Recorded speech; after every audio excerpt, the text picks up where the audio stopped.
Merci beaucoup, très chers téléspectateurs, très chères téléspectatrices, auditeurs et auditrices, vous qui nous suivez en ce net moment, merci de nous avoir encore choisis. Nous recevons pour vous un homme influent, une personnalité influente dans la province du Congo central que vous connaissez très bien. Il s'agit de l'honorable Jean-Claude Ikwama. Nous le recevons encore dans ces magazines intitulés Grand Format que vous avez l'habitude de suivre. Nous allons nous entretenir avec lui à quelques heures de la clôture de l'opération dépôt des candidatures au BRTC. Et nous allons nous entretenir avec lui. L'honorable Jean-Claude Ikwama, vous le connaissez très bien. Il est coordonnateur provincial du parti politique en vol de Délices Sanga. Voilà. Sans plus tarder, nous le recevons. Honorable Jean-Claude Ikwama Boy. Salut. Oui, salut M. Vital. Je profite de l'occasion pour dire bonjour, selon l'heure ou bonsoir à tous les auditeurs et auditrices qui vont nous suivre. Restez branchés, nous sommes là. Très en forme. En super forme. Le parti politique en bonne santé. En super forme. Le président revient d'une deuxième fois des tournées, où il a visité les grands bandounou. Il est rentré à Kinshasa le lundi. Et nous attendons la troisième phase qui sera la phase du Congo central. Et c'est pour quand? Non, nous attendons le programme du président Memou. La troisième phase. Il a toujours promis. Mais je vous dis que cette fois-ci, il n'est jamais venu. Puisque la tournée est liée au projet que nous portons. Le président est en train d'échanger avec la population congolaise sur un projet magnifique que nous portons, que nous avons dénommé la refondation du Congo. Alors il est question que lui-même circule à travers la République pour faire comprendre aux citoyens congolais, à la population congolaise, l'utilité et l'importance de ces projets. Donc le Congo central sera bientôt, dans peu de temps, va recevoir l'homme de la refondation du Congo, l'homme de la réduction du train de vie, celui qui est capable de changer les choses dans ce pays. Et l'honorable Délices Sanga est candidat président de la République. Oui, il est candidat président de la République. L'envol partira avec un candidat président de la République. Pendant que ses collègues, ou pendant que son collègue a désisté, Martin Fayou. Non, c'est-à-dire que l'envol ne veut pas céder à la manipulation de la CENI. C'est-à-dire que la CENI est en train de vouloir décourager les gens à ne pas aller dans ce processus pour laisser un couloir à un régime qui a largement échoué, afin de lui faciliter la continuité. Nous disons, nous allons nous présenter aux élections, mais nous sommes en train d'interpeller la population. Que ces jours-là où nous irons voter, que personne ne rentre chez nous, jusqu'à ce que les résultats seront connus. Jusqu'à ce que les résultats seront connus. Nous disons à la population qui ira aux urnes, quand vous allez voter, ne rentrez pas chez vous. Restez devant le bureau de vote, jusqu'à ce qu'on va afficher les résultats. Pour que cette fois-ci, si la CENI va tricher comme ils aiment tricher, et nous verrons où ils vont le faire, comment ils vont le faire. Est-ce que vous allez leur donner à manger? Nous disons pour les sacrifices suprêmes. Parce que c'est les jours où les Congolais doivent se réveiller et connaître nous sommes dans quel moment. Il est l'heure de ne plus dormir. Alors pour les faire, chacun des Congolais doit se sacrifier. Parce que si nous ne les faisons pas, nous allons encore connaître ce que nous sommes en train de subir aujourd'hui, dans les 5 années qui vont suivre. Alors il est demandé à chaque Congolais consciencieux, à la jeunesse de prendre tout son temps, de résister devant la manipulation de la CENI et du régime de Félix Tshisekedi, qui a largement échoué, qui a échoué sur tous les plans, et que ces jours-là, parce que si nous rentrons, il risque de tripoter les élections, nous demandons, en dehors des témoins que nous allons mettre dans tous les bureaux de vote, mais à la population qui viendra élire, de ne pas rentrer chez eux. Mais vous n'avez pas confiance en Kadima, pourquoi? Non. Alors qu'il a dit que les élections seront transparentes, pourquoi vous n'avez pas... Pensez-vous que nous pouvons avoir confiance à une CENI qui est monolithique? Non, c'est anormal. Une CENI connue de tous, dont tous les membres de cette composition sont issus d'une famille politique, l'Union sacrée? Non. Pensez-vous que nous Il y a les questeurs de la CENI et de l'opposition. Non, il n'est pas de l'opposition. Il a été choisi par quel parti? Qui l'a désigné? Vous avez vu la lettre de cette désignation? Par son parti politique? Anadek est de l'opposition. Quel Anadek? Anadek. Le président national A.G. Matembo, il est questeur à la CENI, il est de l'opposition. Il est de quelle opposition? L'opposition républicaine. Non, il ne faut pas, mais c'est vital. Nous sommes dans quelle république? Pensez-vous s'il était de l'opposition, si réellement il avait un objectif, il serait resté là-bas? Dans une CENI monolithique, dans une CENI où le président national, le président de cette commission était cadre de l'IDPS. Mais pourquoi vous êtes pessimiste? On n'est pas pessimiste, nous voyons la réalité en face. Vous savez, mais c'est vital. Je vais vous dire une chose ici, que le Congo est notre seule patrie. Nous avons pris un autre patrie qui est le Congo. C'est-à-dire, si nous ne faisons pas attention et que nous laissons la CENI manipuler les élections, les résultats comme ils voudront, eh bien, nous allons continuer à plaire, monsieur, à plaire. Et le Congo, au lieu d'avancer, nous allons encore reculer comme nous sommes en train de reculer pour le moment. Kadima n'a pas voulu prendre en compte vos réclamations, mais vous acceptez quand même d'aller aux élections. Je l'ai dit ici, nous n'allons pas laisser les couloirs à ces régimes. Nous allons aller aux élections. Voilà pourquoi nous disons.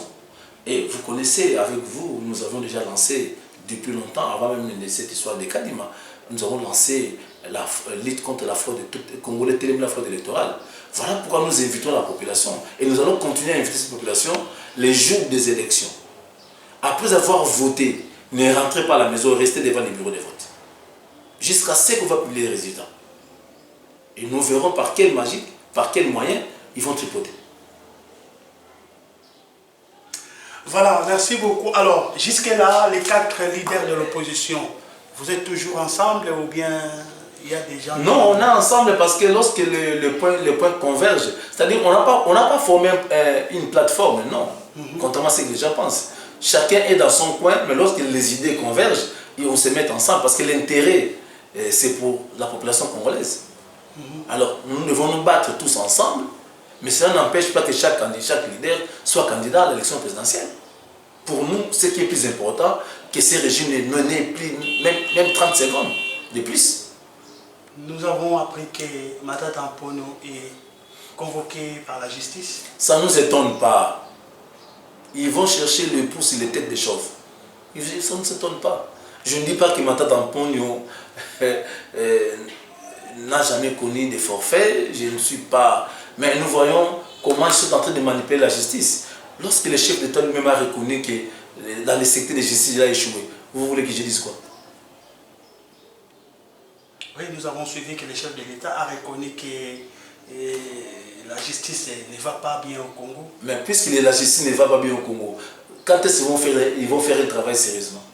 C'est-à-dire que nous avions suivi la fois passée... Mais quelques jours après, nous avons entendu que le procureur général a pris des mesures. Hein. Quelles mesures? Vous ne les avez pas suivies? Non, ça c'est du bonnet blanc. C'est rien de concret. Ça c'est ce qu'on dit, c'est... On comprend que vous êtes de l'opposition. Non, c'est pas que nous sommes de l'opposition, mais nous voyons ce qui s'est fait. Mais c'est vital. Vous avez vu comment on a arrêté Franck Diongo? Oui. Dans un état sérieux. Comment on a arrêté Salomon? Comment on a arrêté Mike Mukebali? Comment on a arrêté les chargés des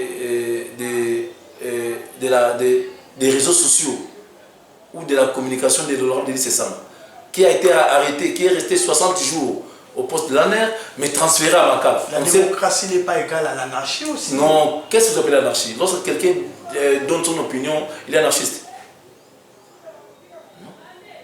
Mais si les gens pensent que la démocratie, c'est arrêter tout le monde qui essaie de parler, là, c'est plus la démocratie. Et on ne va pas construire un État dans cette manière de voir les choses. Et nous disons, s'il faut laisser les choses telles que ça se présente aujourd'hui, le Congo ne va pas avancer. Et le peuple va continuer à croupir dans la misère. C'est-à-dire que les Congolais, chaque Congolais là où il est, doit prendre ses responsabilités. Mais c'est vital. Nous avons suivi les procès de la honte sur les kidnappeurs. On est en train d'interroger les kidnappeurs. Mais là où les gens, leurs complices, c'est qui? Puisque je me pose la question, posons-les. Un kidnappeur qui n'est pas médecin, comment il va restreindre les reins? Un kidnappeur qui n'est pas corps médical. Et ils vont vendre ça chez qui? Donc, le ministère public qui est en train d'interroger les kidnappeurs ne veut pas nous dire, ne veut pas savoir chez qui ces organes sont vendus et comment ils font les opérations, ils les font où? Et vous dites que nous sommes dans un état de droit. Et ça, c'est une pièce théâtrale bien conçue.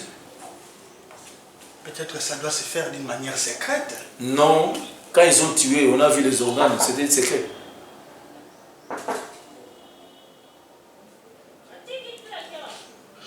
Voilà, merci beaucoup. Nous allons poursuivre notre magazine. Je rappelle que nous avons reçu un leader d'opinion, une grande personnalité dans la province du Congo central. Lui, c'est l'honorable Jean-Claude Dikwama. Il est coordonnateur provincial du parti en vol de Délice Sanga. Et vous avez dit que l'honorable Délice Sanga est candidat président de la République. Oui, c'est d'ailleurs la raison qui pousse l'honorable à faire la tournée, afin de sensibiliser les Congolais pour adhérer à ces projets que nous sommes en train de vendre aux Congolais, que nous avons dénommé la refondation du Congo. Pourquoi il veut devenir président de la République? Mais vous pensez que tout le monde accepte que le Congo, qui est en train de reculer, il fallait laisser les incompétents continuer à gérer ces pays? C'est là où les péchés des intellectuels congolais qui pensent qu'il faut laisser la gestion de ces pays à n'importe qui, à tout le monde. Délice Sanga pense que, compte tenu de son expérience, de son parcours parlementaire, maintenant il dit qu'il est temps de changer les choses au Congo, d'apporter un changement.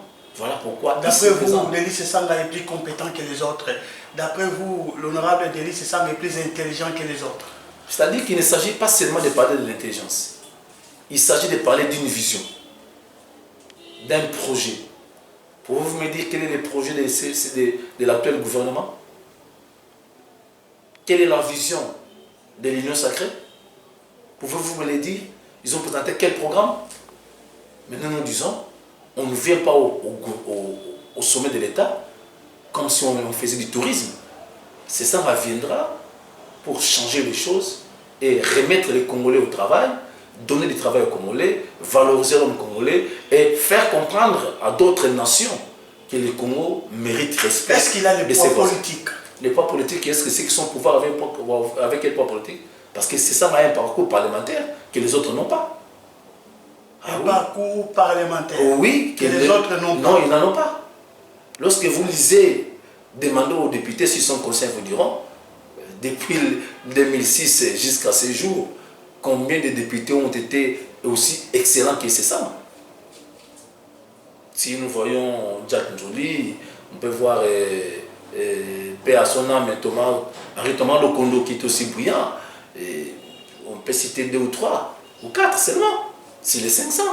Donc ces 100-là, rien que par ces propositions de loi, c'est pas n'importe qui dans ces pays.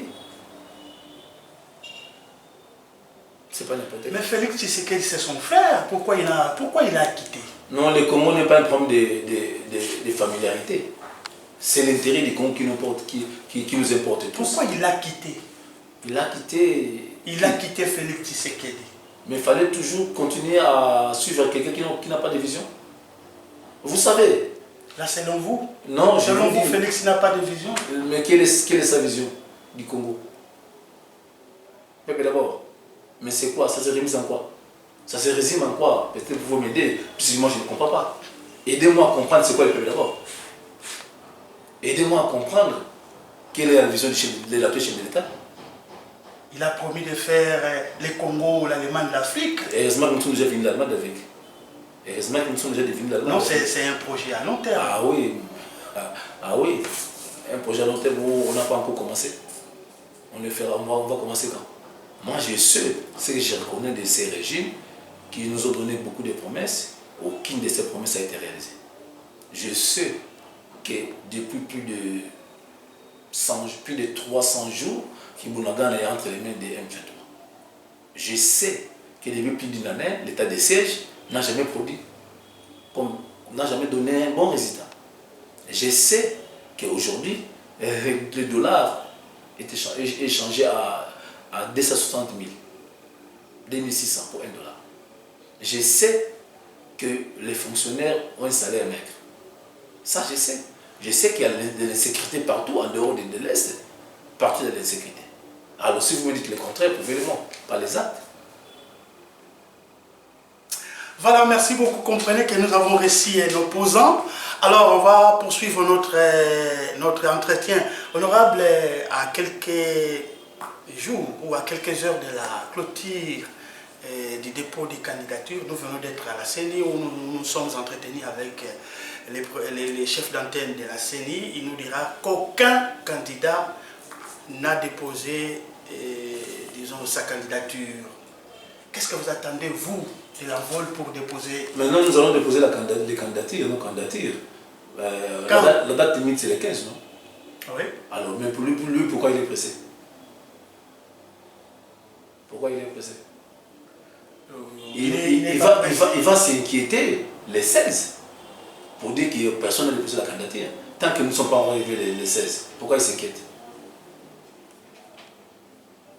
Pourquoi il s'inquiète? Vous allez allier les candidats à tous les niveaux? Bien sûr, je vous dis que pour les comptes du Congo central où je suis le coordonnateur, c'est partout où on aura des candidats. Partout à Tchela, Lukula? Je vous dis on aura des candidats. Si je vous montre la liste de nos candidats, c'est les noms que j'ai reçus de partout, c'est partout. À Mwanda, à Matadi, à Tchela, Lukula, c'est quelque chose. Vous avez déjà payé les cautions? Oui. Déjà? Déjà. C'est le parti qui a payé ou bien c'est chaque candidat? L'envol organisé, c'est le parti qui a payé. Ok. Oui, les partis prennent en charge tout. Combien de candidats qui seront alignés au Congo central? Au Congo central, nous aurons 18 candidats sur 24. 18 à la députation nationale? Nationale, oui. 18 sur 24. Oui. Je crois que le travail est en train de se faire. Mais nous travaillons. Je ne cesse de le dire. Je ne sais pas quel travail les gens veulent voir. Nous sommes en train de veiller la population. Vous travaillez durement pour sortir les députés en... Oui, mais bien sûr, nous avons un bon discours. Nous disons l'ennemi de ces régimes, ce n'est pas l'envol, c'est les ventes des Congolais qui ne mangent pas leur faim, c'est l'insécurité que les Congolais ont, c'est les conditions de travail des fonctionnaires qui ne sont pas réunis, c'est l'enseignement qui a été détruit. Vous voulez qu'on dise quoi? Vous pensez que la population a toujours confiance en l'opposition? Bon, je pense que nous avions fait plusieurs cycles électoraux. Ça, c'est le 4e cycle électoral. Nous disons, les Congolais, la population n'a plus de dettes envers les hommes politiques. Parce que les mythes sont tombés. Les mythes, c'était les l'UDPS. On croyait que dès que l'UDPS arrive au pouvoir, eh bien, les Congolais verront les choses autrement. Mais encore, c'est le pur que nous vivons. Nous disons, il est temps que l'homme congolais, l'homme politique congolais donne à la population une nouvelle offre politique. Pour que le Congolais retrouve leur dignité dans leur propre pays. Alors, pour les Congolais consciencieux, pour les Congolais matures, qui ont compris que 63 ans après l'indépendance, rien n'a marché, et que nous pouvons, avec la volonté politique, changer les choses, je pense que nous pouvons les changer. C'est comme ça que nous disons, nous l'envol, nous sommes la voie du changement. Et nous invitons la population à prendre conscience. D'ailleurs, vous savez, dans la Bible, quelque part, je pense, je ne prêche pas, mais il y a quelque part, Jésus a dit, il est temps que nous sachions, nous sommes à quelle heure. Il est l'heure de nous réveiller. J'ai dit aux Congolais, nous devons comprendre que nous traversons quelle période, quelle époque. Nous sommes à quelle heure. Il est l'heure de nous réveiller, il est l'heure de prendre conscience, où nous devrons élire des hommes qui vont travailler par devoir et non pour des privilèges. Parce que la maladie du Congo, c'est quoi? Les hommes politiques travaillent pas par devoir, mais pour des privilèges. Et nous nous disons au sein de l'envol, nous venons pour servir le peuple.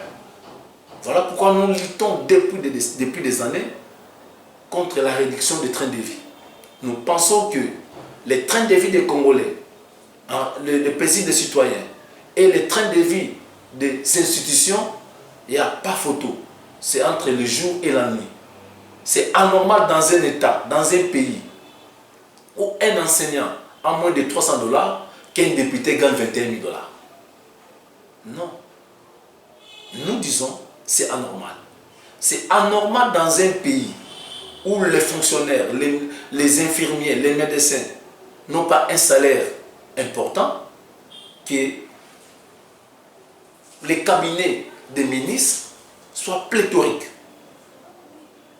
C'est anormal dans un État où rien ne marche, que le gouvernement ou que les présidents de la République donnent des dons aux députés qui ont déjà un salaire suffisant qui peut leur aider à s'acheter des jeeps, même chaque mois. Alors pensez-vous que ce peuple est dupe? Non, nous disons population va la mouki et tout la mouki population va faire l'igni sous et ça c'est era qui moi na mama te dès que je ba komba ba qui moi na mama to comme na ngonga o to bundela lobby ya bana na biso lobby ba génération de Koya. Nous pensons que vous serez candidat à député national. Oui. Pour dans la circonscription électorale de Goma. Nous avons des très bons projets pour cette ville et pour la province. Des très bons projets. Des très bons projets. Par exemple. Ah, mais nous, vous savez, nous disons, cette ville a beaucoup de potentialités que s'il y a des députés capables de comprendre les vrais problèmes de la ville de Goma, Goma prendra une belle robe. Nous prenons le secteur du tourisme. Ça, c'est un secteur où, dans tous les pays du monde, est devenu un secteur l'industrie les plus florissante. Il y a des lois qui existent, mais qui doivent être modifiées. Il faut inciter la population à aimer le tourisme. Mais vous savez, pour les faire, il faut des bonnes lois. Nous sommes dans le secteur du pêche. Vous savez, l'industrie de la pêche est une industrie qui peut nourrir tous les Congos. Nous ne ferons pas comme ceux qui ont dit nous avons trouvé la clé de la famille, non. Nous viendrons avec un projet de loi. Amender la loi si l'industrie de la pêche existe déjà. On ne va pas inventer la roue, on viendra avec on va apporter ce que nous appelons des réformes. Mais vous savez, il y a un secteur clé de la vie que beaucoup de gens ignorent, l'agriculture. Donc si la province du Congo central, si l'axe bas-fleuve Mayombe reprend ses activités agro-industrielles, et bien la ville de Goma va encore connaître sa belle couleur, sa belle robe. C'est-à-dire que en dehors des projets que nous avons dans le domaine de l'enseignement, parce que nous estimons que l'enseignement a été détruit, il fallait réformer ce secteur, mais il y a aussi des réformes dans le secteur de la santé. C'est-à-dire nous avons un cahier de charges, nous avons beaucoup de propositions de loi que nous estimons ensemble avec la population, si la population de la ville nous donne confiance. Nous n'allons pas à l'Assemblée nationale pour crier, pour faire des bruits inutiles, mais nous allons y aller pour travailler. Nous n'allons pas à l'Assemblée nationale pour venir nous construire des industries propres à nous, des entreprises propres à nous. Nous allons pousser le gouvernement à aménager les conditions de travail, les sociales des Congolais, en leur donnant du travail et en améliorant les Vous devez aussi travailler pour que vous soyez majoritaire à l'hémicycle. Non, c'est-à-dire que ce Samba a toujours fait passer beaucoup de lois, il a toujours été à l'opposition. Il faut avoir des tactiques, il faut savoir jouer les jeux des autres, il faut savoir convaincre. Ah, je vous dis, puisque les gens pensent que pour faire passer de l'offre, il faut se mettre de la majorité, mais je vous donne un exemple ici. L'honorable Samba a fait passer beaucoup de lois. Si sa signature, son écriture, et tout un État à l'opposition. Non, l'honorable Jean-Claude Kwama, si seulement si la population vous fait cette confiance lors des échéances électorales de décembre prochain, et donc vous ferez des choses que les autres n'ont pas fait. Ah oui, les autres n'ont pas eu suffisamment de matière ou suffisamment de temps, ou ils n'ont pas compris peut-être dans le même sens que moi les vrais problèmes de la ville. Parce que moi je ne cesse de le dire, je le dirai chaque fois, je l'ai toujours dit, que ceux qui avaient la chance de sauver la ville, c'était les députés de 2006. Les députés que nous avions il y a 2006 et avaient loupé cette chance-là qu'ils avaient, parce que au moins ils avaient beaucoup des atouts, mais malheureusement je ne sais pas qu'est-ce qu'ils ont rencontré dans leur parcours parlementaire pour ne pas réussir. Mais depuis 2006 jusqu'à ce jour, je veux dire, la ville ou la province est abandonnée. Et pour changer les choses, c'est un problème de tête, problème d'intelligence, problème de parti politique. C'est-à-dire qu'il ne s'agit pas seulement du problème d'intelligence ou des partis politiques, mais un problème du savoir. Le savoir et l'intelligence, c'est des choses différentes. C'est ça le vrai problème. Il faut avoir une vision et connaître ce qu'on fait.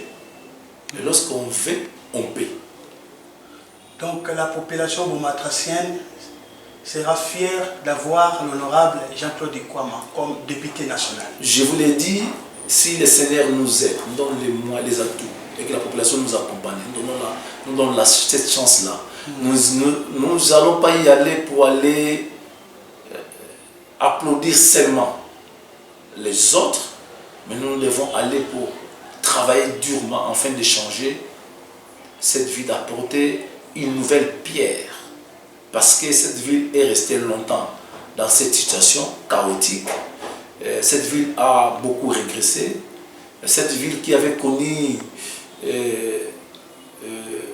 une période florissante, parce que les gens beaucoup ignorent que la ville de Bouma était la deuxième ville socio-économique du pays, après Kolwezi. Aujourd'hui, je ne sais pas, nous nous trouvons dans la 4e position. Alors, il faut des hommes capables, pas seulement sur le plan des diplômes, parce qu'on peut avoir un diplôme, mais on n'a pas la connaissance, mais aussi sur le plan d'éthique, de la moralité, et puis il faut avoir une vision. C'est ça le vrai problème. On peut changer les choses pour cette vie de Bouma si on a une vision, si on a de l'éthique et puis si on a la connaissance.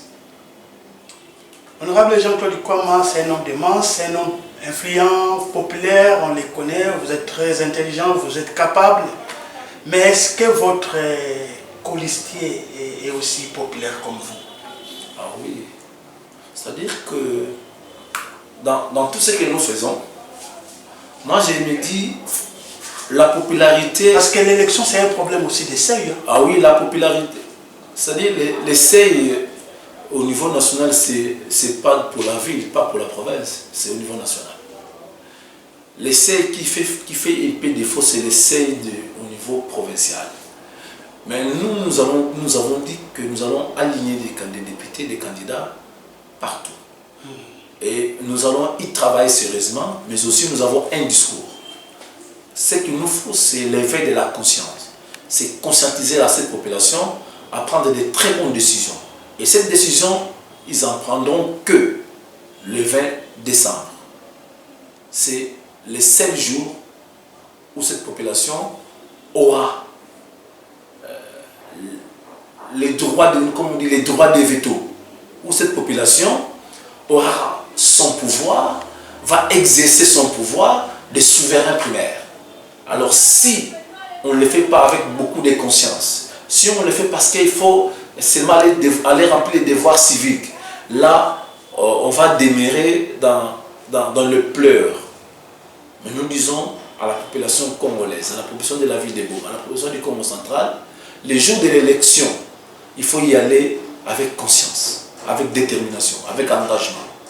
L'engagement, c'est d'aller voir les choses changer. La prise de conscience, c'est-à-dire éveiller pour que la CENI ne nous vole pas notre volonté. Parce que la volonté du peuple se manifeste à travers les urnes. Très bien.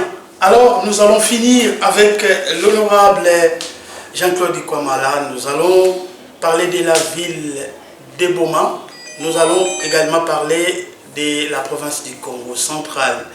Mais c'est par cette occasion, je demande à tous ceux-là qui nous suivent, vous nous suivez sur Sarah Télévision, vous nous suivez sur Sarah Radio, vous nous suivez également sur la RTS.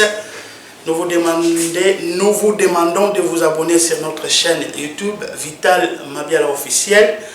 Abonnez-vous massivement. Alors, on va terminer avec l'honorable Jean-Claude Ikwama, le futur représentant de la population boumatracienne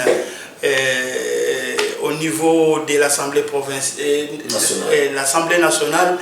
Alors, honorable, ce que j'ai chance, population va commissionner Sika Oyo Ozoluka Kokoma.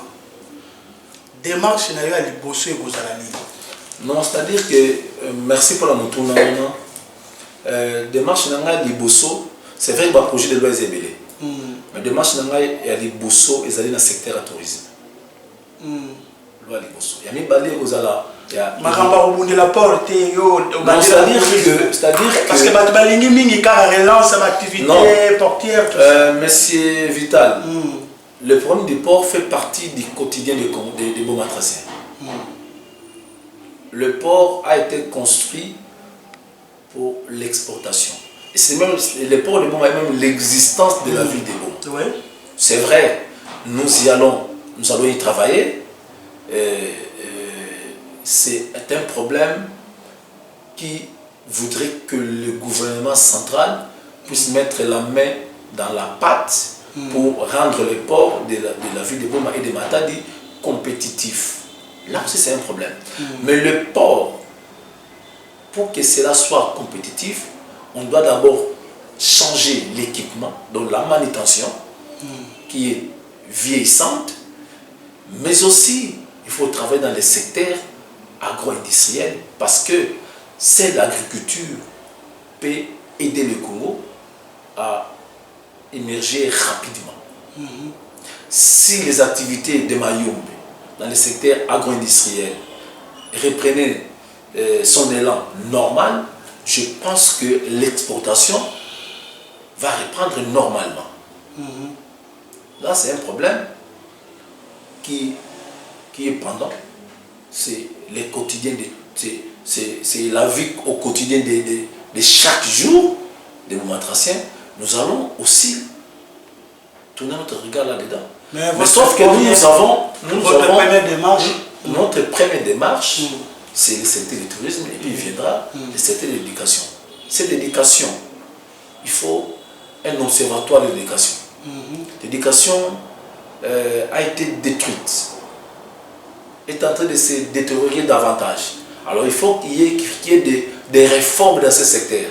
Et après viendra le secteur de santé, parce que c'est un secteur aussi où l'État doit veiller et rester le seul garant. Parce que dans un pays où, je ne suis pas contre les centres privés, dans un pays où les hôpitaux de l'État sont moindres et que les hôpitaux privés sont plus importants, eh bien, comprenez que la sécurité sanitaire n'est pas assurée. C'est très important. Voilà, alors, honorable Jean-Claude Ikwama, parmi les élus, la population qui na Assemblée nationale et puis provinciale, pour nous, nani ou a la chance de revenir? Non, là, il faut poser la question à la population. Il ne revient pas de moi qui est en train de contester depuis Belle-Hérette les représentants de cette ville de Boma et dire encore c'est X ou Y. Non. Il ne revient pas à moi de le faire. Moi, j'ai dit il faut une nouvelle classe politique pour changer les choses, pour amener la population. Une nouvelle classe politique. Ah oui, je l'ai dit, je cesse de le dire. N'ayons pas peur. Je n'ai insulté personne. Mais j'ai dit, ce qui est vrai est une réalité. La ville mérite mieux que ce que nous sommes aujourd'hui. Évitons d'être dans les groupes ski, dans le clientélisme, dans le fanatisme, parce que hasard de Konanga et tout ça, non, non.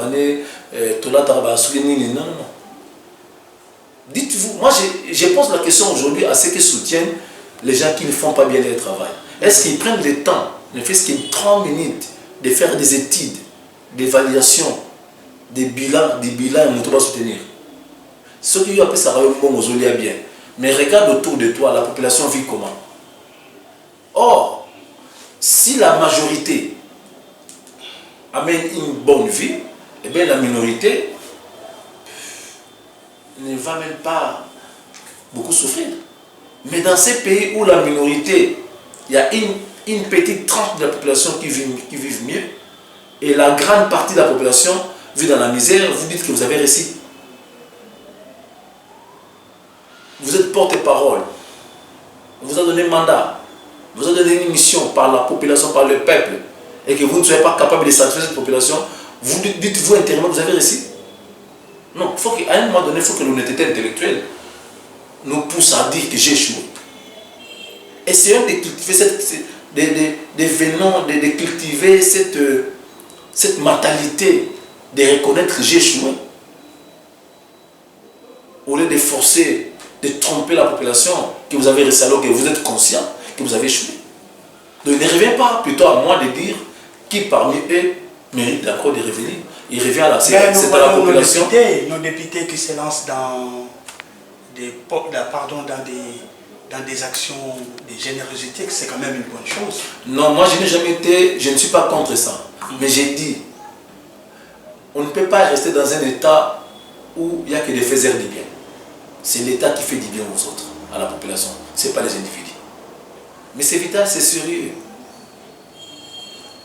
Vous savez... Mais un député aussi est appelé à poser quelques actes. C'est là où je n'ai jamais été d'accord avec ces régimes qui, une fois j'avais suivi le président de la République dire aux députés, je voudrais vous mettre dans des très bonnes conditions parce que vous avez beaucoup de charges. Quelles sont les charges qu'ils ont?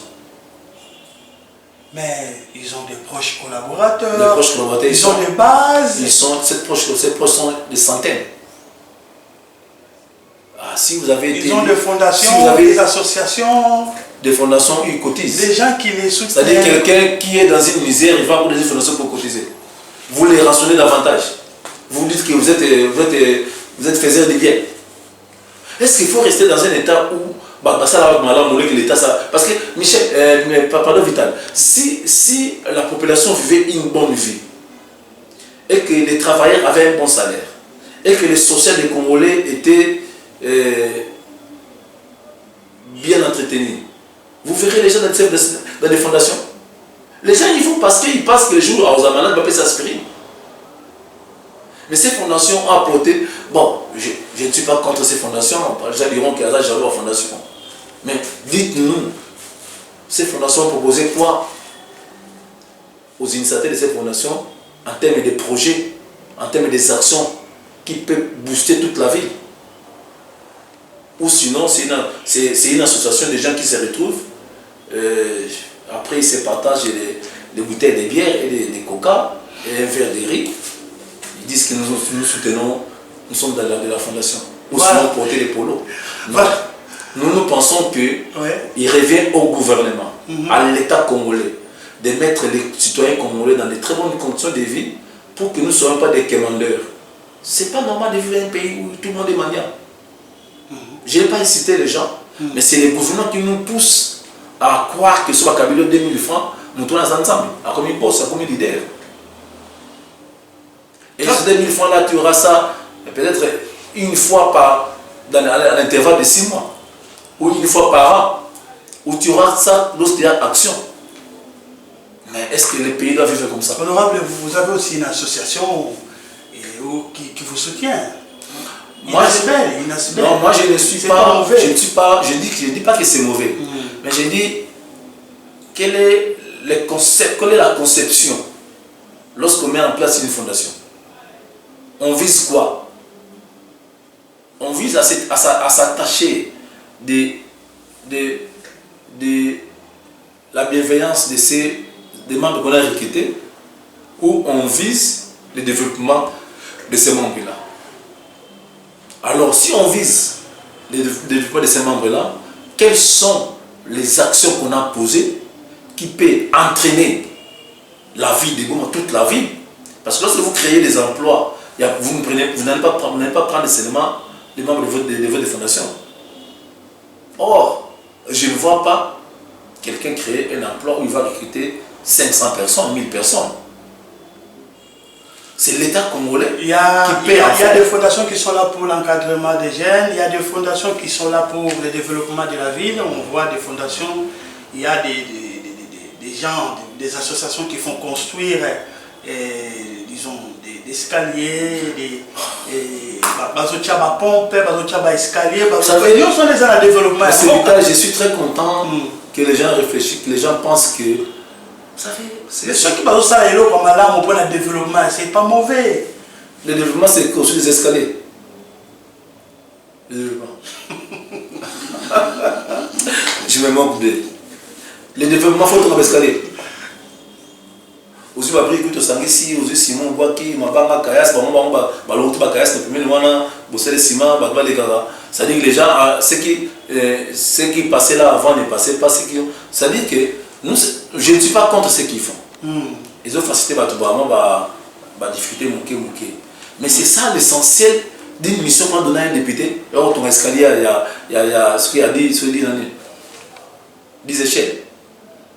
C'est ça, c'est la mission qu'on a donnée à un député pour venir mettre déjà dans une fondation comme la bombe à 2000 francs. Non, mais si un député a quelque chose parce que le travail du député, c'est de pousser les gouvernements à créer des conditions de travail, à donner du travail à la population et à améliorer les conditions de vie. Très bien. Mais on ne peut pas se faire député pour mettre les gens dans la pauvreté, pour dire à la case. Bah, 1000 francs, 2000 francs, puis au côté, on taille dans 6 heures, il y a 10 heures. Pour y en venir à 11 heures. Très bien, on va finir avec les dossiers port de Boma. Oui. Honorable, jusque-là, tout le monde arrêté à gouverner et en application. Réaction. Vous savez, c'est vraiment complexe. Moi, j'ai participé une fois dans une réunion en tant qu'agent de logement frère au gouvernorat. Vous savez, c'est malheureux parfois lorsque vous donnez un avis, les gens pensent que vous êtes contre. Vous savez, dans chaque chose, il faut aussi avoir les conseils des techniciens. Le gouverneur a pris une décision politique. Parce que même lorsque vous lisez cet arrêté, on vous dit en attendant, provisoirement. C'est un arrêté qui est provisoire. Qu'on peut arrêter à jamais. Mais nous disons, il faut que la population reste soudée, reste solidaire pour réclamer l'application sans faille de cet arrêté.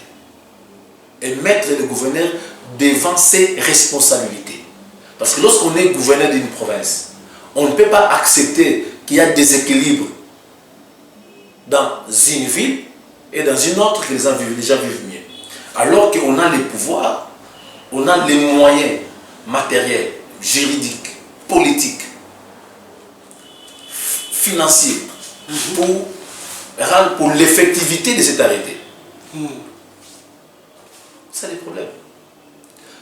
Moi, je vous dis, il est question d'une décision responsable de la part du gouverneur. Est-ce que c'est le gouverneur qui doit prendre une décision ou c'est le Premier ministre? Lorsqu'il a pris l'arrêté, c'est le Premier ministre qui l'a pris.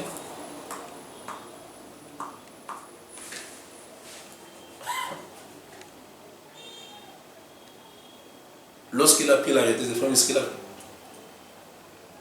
C'est vrai que le port... Un politique a dit que l'arrêté du gouverneur ne peut jamais abroger un décret du Premier ministre. Est-ce que l'arrêté a abrogé le décret du Premier ministre? Non, c'est ce que le politique a dit ça. Est-ce que l'arrêté du Premier ministre, du gouverneur a arrêté le décret du Premier ministre? Non. Non. Alors qu'est-ce qu'il faut pour que les ports soient... Non, c'est-à-dire que la relance des activités portière soit effective à Goma? À une décision, à un problème politique, il faut une décision politique. Nous connaissons que le Boma est victime d'une décision qui était politique. En dehors des formalités administratives et juridiques, mais c'est une décision politique. Il doit être prise d'une manière politique aussi. Qui ne sait pas que cette décision était politique? Je ne veux pas citer le nom des gens ici. C'était politique. C'est là où j'ai dit, Vital, j'y reviens, que cette ville n'a jamais été défendue. Ah, je l'ai dit tout haut. Cette ville n'a jamais été défendue. Cette ville n'a jamais été défendue. On a connu les problèmes de l'agrément. La ville n'était pas défendue, l'agrément a fermé. Il y avait les députés. Mais puisque l'agrément, il n'y avait pas que l'agrément qui était menacé. L'agrément Bukavu était menacé, l'agrément Kisangani était menacé, mais les députés, les notables de Kisangani et de Bukavu avaient fait des démarches pour empêcher cela. Pourquoi les nôtres ne l'ont pas fait? Ils n'avaient pas fait ça. Mais par rapport, malgré ça, il y a eu des manifestations. Nous avons quand même eu un député qui a haussé les tons sur une chaîne nationale. Vous savez, c'est que je refuse que quelqu'un fasse du bruit où il n'y a aucun retombé. C'est que je refuse. De vous faire du bruit, il n'y a pas de retombées. Non. Je préfère quelqu'un qui se tait. Parce qu'il sait qu'il ne soit pas capable. En tant que député, il doit quand même réagir. Non, mais c'est ce que j'ai dit. Lorsque vous réagissez, ça, quelles conséquences? Vous avez fait du bruit, ça, quelles conséquences? Moi, j'apprends, je dois aller au Loba. Oh, Vital aller au Loba. Mais au lobby, ce qu'on le change, nous a fait. Mais ça a été une fois changé, ma non, on a tout mis. Vous savez, c'est là où j'ai dit beaucoup ignorent qui sont dans la vie. Ah, c'est ça. Parce qu'un député national ou provincial n'est pas la moindre personne. Lorsqu'on est député, on peut traîner un Premier ministre à l'Assemblée nationale et les faire marcher, si on sait se connaître. Ah oui, ah oui, ah oui. Voilà, merci beaucoup. Nous sommes arrivés à la fin. Un message à tous les Bomatraciens ou à tout le monde qui nous suit parce que on nous suit aussi sur notre chaîne YouTube. Voilà, maintenant nous sommes à travers le monde. En particulier les Bomatraciens. Adage la Bible. Pasteur Oyo. Olingi Bible mingi. Te adage la Bible za malama adage wana. Oyo Yesu zoyi saba na je pense na Romain. Il faut comprendre to yeba erni to komi nango pour to lamuka. Moi j'ai dit na bana boma. To sali plusieurs années à kolelaka. Ya kolelaka bomango Ukraine. Bomango boye. Bomango insécurité. Bomango siko to ba to komi na ngonga nini? Ngonga ozo senga. To tika la ka kolala na pongite. To ko sola na pongite, to lamuka. Tant to lamuka. To zo ba makanisi ba décision malamu. Ya ko beta ba tuté, ya ko finga ba tuté, ya ko buka biloko ba tuté, mais ya ko pona ba to oyo ba ko lobela ka biso pona te bolamu ba peuple ya boma emona. Surtout ko kena mawa. Po parce que Vital la sala ki boyi. Parce que ndeko songo la sala ki boyi. To ne kana ki mwana mama. Mais bon to bo santé que ni bu mitan de zo sur autoroler la sur to sali effort de tout changer. C'est si j'interpelle la population, na prise de conscience, pas l'éveil de la conscience. Ngonga moya ngoy tango mefwana, ya na kupusana. Do betu la muka na pongi, betu ba tango ni betu kele, betu la muka betu katwa na pongi, betu la muka, mais betu la muka ka ya pamba ve, betu ba ka décision ya mbote. Décision ke nini?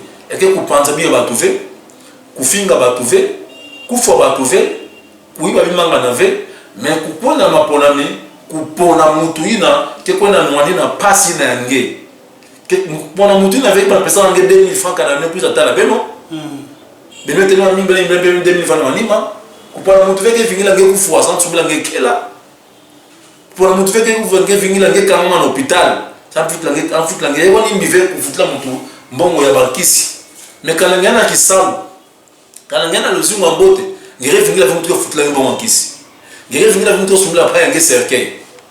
Il y a pas un boulot, ça zikali. Beto sala ngolo, beto pour la bafumu na kwenda vovila nkambu, sa muti kabulu ya bana boma, nzingola bana boma, ya kuma na mutindo ya mbote.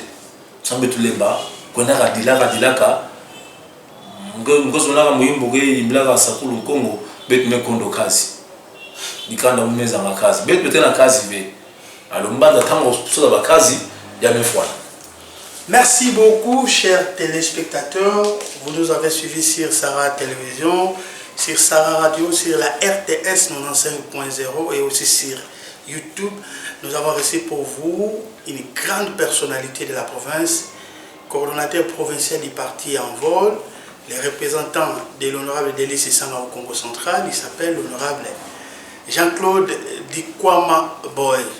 Vous l'avez suivi, vous nous avez suivis. Merci pour votre attention soutenue. On se retrouve très prochainement. Merci beaucoup, honorable. C'est à moi de vous remercier pour l'occasion que vous m'avez donnée d'échanger, de sensibiliser, d'appeler la population de la ville de Boma à l'éveil de la conscience. Merci beaucoup. Merci aussi à Alvin Toto qui est derrière la caméra. On se retrouve très prochainement. Bye.